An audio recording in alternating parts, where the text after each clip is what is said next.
Hello everyone, welcome to our channel. दोस्तों, आज हम बात करते हैं सामाजिक स्त्रीकरण के स्वरूप के बारे में।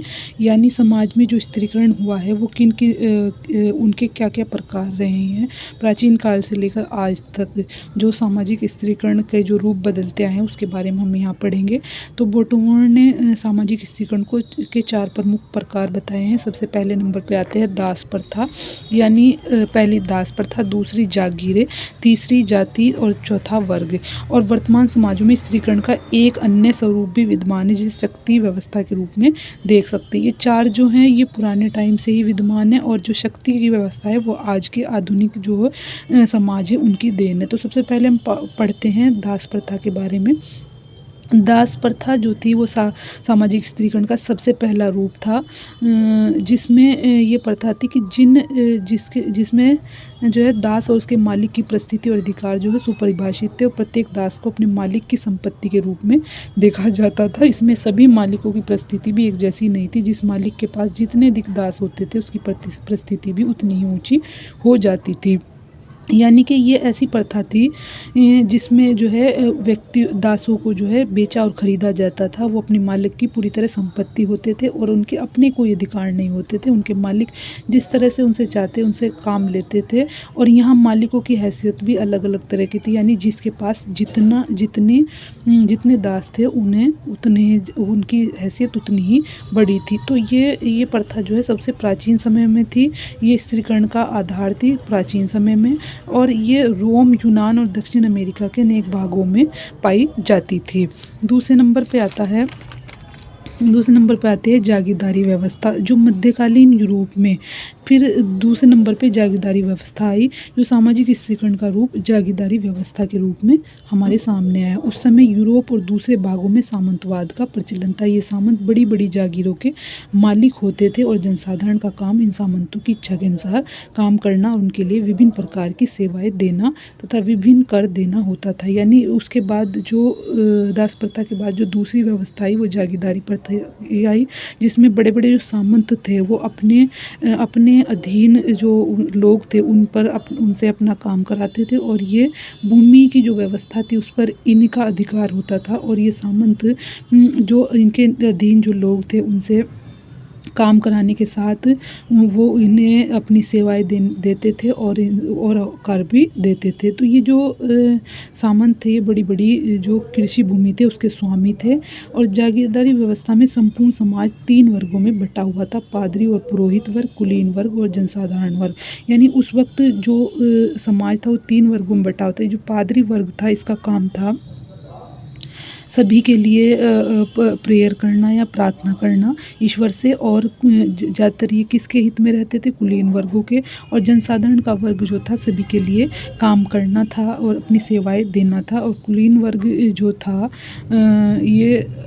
इनका तो हो गया, पादरी का काम जो है सबके लिए जो था प्रेयर करना, ईश्वर से प्रार्थना करना। और जो जनसाधारण वर्ग था उन्हें और अन्य काम करना और सबके लिए खाने की व्यवस्था करना था। तीसरे नंबर पे आती है जाति व्यवस्था। जो तीसरा रूप आया स्त्रीकरण का वो जाति व्यवस्था के रूप में आया। हालांकि जो जाति व्यवस्था थी वो पूरी तरीके से पहले हिंदुओं में विद्यमान थी। इसका थोड़ा थोड़ा रूप अन्य धर्मों में भी था, लेकिन जो पूरी तरीके से एक स्पष्ट रूप था वो सिर्फ हिंदुओं में था।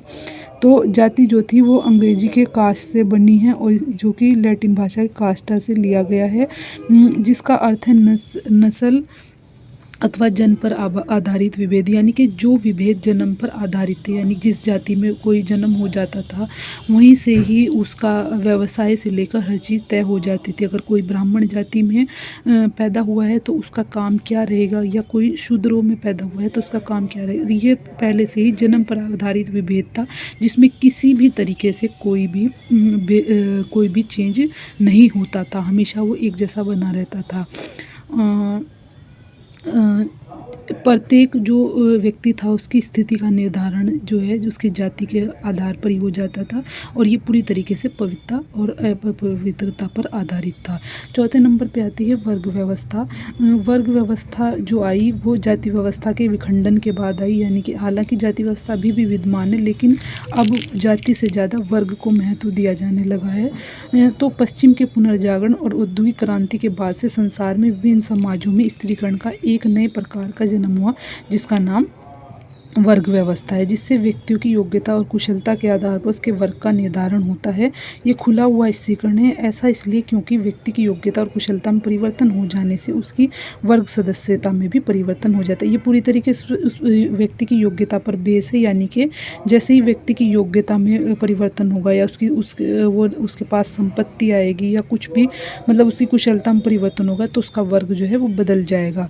एक वर्ग के लोग एक जैसे पेशे से अपने जो है आजीविका कमा रहे होते हैं, जैसे कि एक शिक्षक वर्ग, एक खेल के जो कोच हैं उनका वर्ग, एक डॉक्टरों का वर्ग या लॉयर का वर्ग, जो एक जैसी सामाजिक स्थिति रखते हैं वो एक वर्ग का निर्माण करते हैं।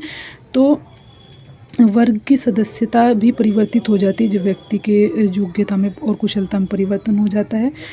तो मार्क्स ने कहा था वर्गों के बारे में कि उतना उत्पादन के साधनों पर एक व्यक्ति का जितना अधिक अधिकार होता है उसकी सामाजिक प्रतिष्ठा भी उतनी ही ऊंची हो जाती है। यानी कि मार्क्स जो थे उन्होंने कहा था कि उत्पादन के साधनों पर जिनका ज़्यादा हक है, यानी जिन्होंने उन्हें हथियाया हुआ है या अपने अधिकार उस पर अपने जो है प्रतिष्ठा जमाई हुई है, उन पर अपना अधिकार जमाया हुआ है, उनकी सामाजिक प्रतिष्ठा भी उतनी ही हो जाती है, उतनी ऊंची हो जाती है। तो वर्गों की जो विशेषता है वो वर्ग चेतना, वर्गों का ध्रुवीकरण और वर्ग विदेश वर्गों की प्रमुख विशेषता है। यानी कि वर्गों में ध्रुवीकरण होता रहता है, लोग एक वर्ग से दूसरे वर्ग में जाते रहते हैं और अपने वर्ग के लिए लोगों में एक चेतना होती है और वर्गों में संघर्ष भी होते हैं। अब 5वें नंबर पे आता है शक्ति व्यवस्था। शक्ति व्यवस्था जो होती है वो आज के जनतांत्रिक जो समाज है, यानी कि लोकतांत्रिक जो समाज है उसकी देन है।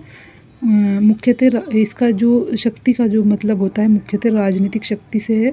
आज कोई भी व्यक्ति किसी भी जाति और वर्ग का हो, यदि वह राजनीतिक शक्ति प्राप्त कर लेता है तो स्त्रीकरण की व्यवस्था में उसे ऊंचा स्थान मिल ही जाता है। यानी कि जो शक्ति की बात की गई वो पूरी तरीके से राजनीतिक शक्ति से, क्योंकि जब किसी के पास सत्ता आ जाती है तो उसके पास एक तरह से अधिकार आ जाते हैं दूसरों को अपने हिसाब से चलाने के। तो राजनीतिक शक्ति का संबंध व्यक्ति के नेतृत्व, भूस्वामित्व, समर्थकों की संख्या, शक्ति तथा राजनीतिक प्रभाव से। विभिन्न व्यक्तियों और समूहों के बीच राजनीतिक शक्ति का जितना कम या अधिक वितरण होता है उसी के अनुसार समाज में एक दूसरे से उच्च और निम्न विभिन्न श्रेणियों का निर्माण हो जाता है। यानी कि एक तरह से नेतृत्व की शक्ति और जिनके भूमि के जो स्वामी हैं भूस्वामित्व की शक्ति, या किसी के पास कितने समर्थक हैं या उसके पास कितनी राजनीतिक शक्ति है, ये उसके स्तर को निर्धारित करती है। आज समाज में जो नेताओं को स्थिति मिली हुई है, यानी जो उनकी परिस्थिति वो ऊंची है और लोगों के मुकाबले, क्योंकि आज के जनतांत्रिक समाज में शक्ति को बहुत महत्व दिया जा रहा है और पद प्रतिष्ठा के मुकाबले में। तो ये थे सामाजिक अलग अलग युग में समाज का जो स्त्रीकरण रहा है वो किस किस आधार पर रहा है, चाहे वो दास प्रथा के दास और उनके मालिकों के बीच रहा हो, या सामंत जागीरदारी व्यवस्था में रहा हो, या जाति और वर्ग व्यवस्था में रहा हो। ये अलग अलग समाजों में अलग अलग तरीके से समाज का स्त्रीकरण होता आया है, जो कि आज शक्ति व्यवस्था के रूप में आकर रुक गया है।